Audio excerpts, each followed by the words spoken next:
Well, welcome. I am here today with John Erickson, the Executive Director of the Papillion-La Vista Schools Foundation. How are you, John? Doing great, Karen. Thanks for inviting me. You bet. I would like to start off today with you explaining what the mission of the Papillion-La Vista Schools Foundation is. Thank you very much. The mission of the Papillion-La Vista Schools Foundation has always been to provide additional opportunity for the students of our Papillion-La Vista community schools that wouldn't happen any other way. That's all of the things other than the wonderful tax support that we get. We work with parents, alumni, community, and staff, and we connect them to areas of the schools that make sense for them, that they're really passionate about. And we help them funnel their energies to making those areas even better for the benefit of students. Well, we've surely seen some major impact that you've made with some of the skilled trades programs that are going on in the schools. I've been to some celebratory events for huge donations that people have given and some great events. How has your job and your foundation changed with the students not being in school and being able to do, fundraising? How has that changed for you? Yeah, it's really changed. This COVID-19 pandemic, if we call it that, has changed the backdrop of the environment that we do our business. It has not changed our mission at all. And we were just on a board meeting last night. Our mission, I would say, Karen, is more important than ever. But the way that our mission manifests itself, the way we are doing, living that mission every day, walking the walk, talking the talk, as we call it, has certainly changed. Social distancing, the CDC guidelines, we take that seriously. The protection of our community and being a partner in making sure that our children and our community are protected certainly is important to us. So it's changed our outreach. It's certainly changed that. It's changed our kids club for the time being because we are closed with the school, but we are hopeful to get back in operation even by summer, as long as we can work closely with CDC, follow the district's lead and the governor and the guidelines they're giving us. Safety is really important, and our community has always worked together to provide great environments that are safe and for all citizens to flourish. So we're not going to do anything to hamper that, but we're awfully interested in getting our Kids Club program back up and running. And we're awfully interested, by the way, in saying hello to some of our special friends and donors that we usually have one-on-one contact with, and now it's very hard for that. So we've got a lot of Zoom meetings going on, and we're dealing with it the best we can. But it's definitely changed. So in this, 30 to 45 days, has this postponed any of your fundraising events? Yeah. It's just responsible for us to take into account the recommendations that were given. So our golf tournament, which is the longest standing fundraiser for our foundation, thank you to our community that supports that every year, generally is the first Friday in June, every year for the last, over 30 years. Our foundation was founded in 1986. And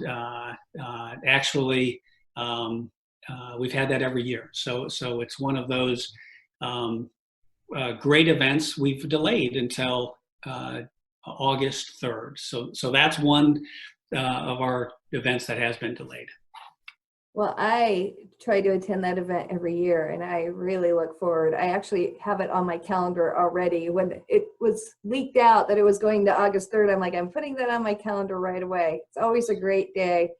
We always have great weather and a lot of fun. And we do look forward to all getting together and spending time together. But I think the most important thing is not only seeing each other, but as school's been out and some of the parents have been furloughed or laid off, the needs have really changed in addition to the education, but also feeding. And we've seen Bellevue schools and the Papillion-La Vista schools and some of the other districts are still feeding the families, which is phenomenal. Has there been any need from the foundation to help the support of feeding these individuals and giving them what they need at home? Yeah, thanks for the question. I'm going to give a lot of credit to our superintendent, Dr. Andy Rickley, and his staff.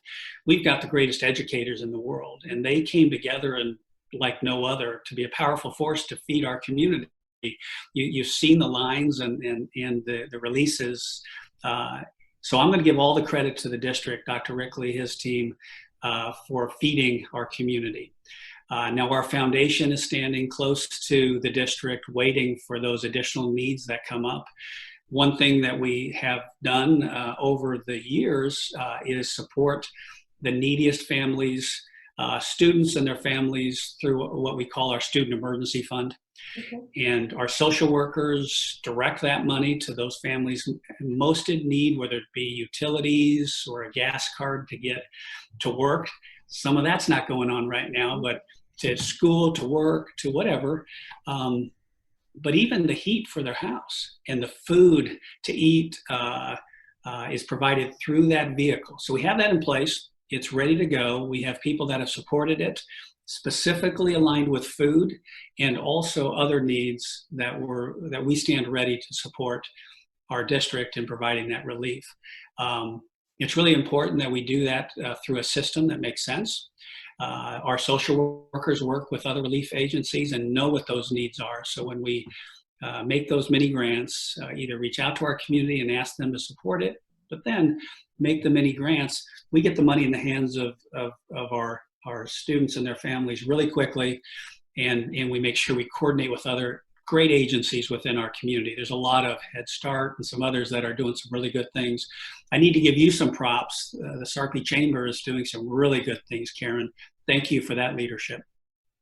Well, it all goes back to us communicating and what the needs are. And I think we've all kind of shifted and have all come together. And, you know, our whole community has been known for this, but in my tenure here at the Chamber, I haven't seen this specific layout. I don't think that most of us have in the pandemic situation. And so with kids not being in school, I mean, it's a little bit different when it's a snow day, but you know, just shifting those needs and answering the call. And I think that's what makes our community so strong. And thank you for that. You know, we have a strong team here as well, and we all communicate together. And I think that's what's really helping everybody.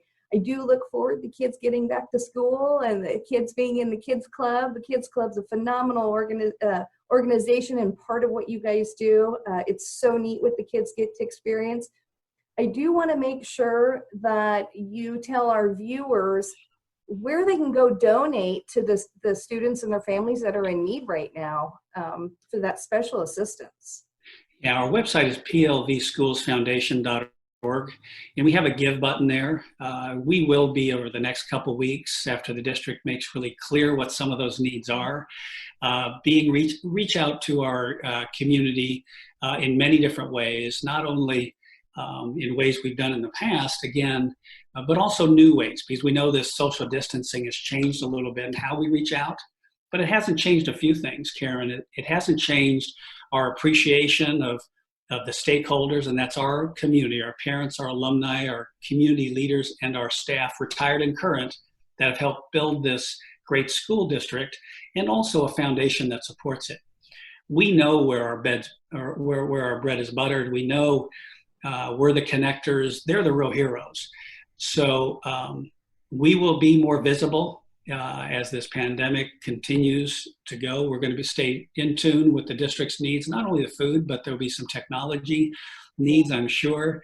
Yeah, you know, we have helped with some hotspots in the short term, and I know that one big interest the district has, and they're doing a great job, is to graduate our seniors. So the whole support of our educators, keeping in contact with families using technology, I know it's going to be continue to be a big need, that they'll need help from us, and we're going to stay plugged into that as much as we can. Well, and the interesting thing is even when the schools back open up and kids clubs opens up, it's still going to take the rest of the economy some time to get back on track. And so we've got, families that are a little behind and that are going to continue to need that care. And I think our goal is to make sure we're continuing to say, even though maybe social distancing has been lightened or, that's kind of back to normal, that does not mean that the needs of our community and the families have gone back to normal yet. And so you're a key component of that in, the school district for Papillion and La Vista. And we appreciate that you have that, sight, okay, we're tackling today, but we're still looking to the future, and continuing to get that message out is going to be really key. It's going to be a key reminder, because I know when we all get back together, we're going to have hugs and say, yay. But then, we can't forget that, it's still a bit of an uphill battle. So. Absolutely. So tell me a little bit, there's so many things that are still continuing to move along. We see construction is still moving along pretty steadily. We've seen some disruption in the, distribution of products and stuff, but what great projects have you been working on that is still full steam ahead and we're still super excited about? Yeah, well, thanks, because I do get pretty excited about this stuff. Our skilled and technical trades, creating pathways for our students. You see the construction at both of our high schools. You see the construction at Papillion-La Vista South visibly, and you will see the construction at Papillion-La Vista High, our Monarchs also.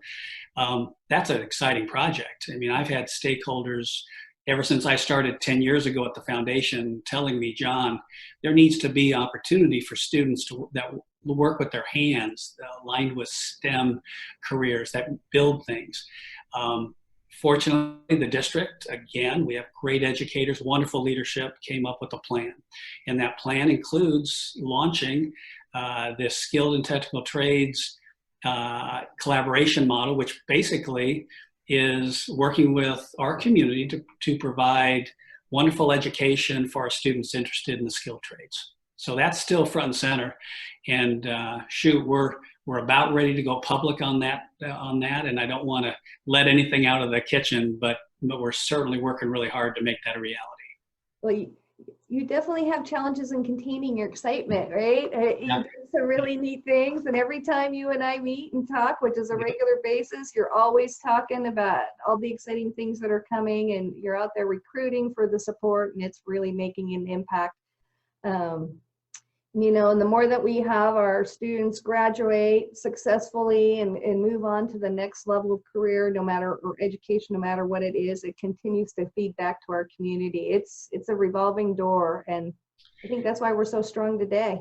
Well, and thank you, Karen. And the other project I would be remiss if I didn't give you just a little glimpse of is the district, I think you probably know, has a great career academies program.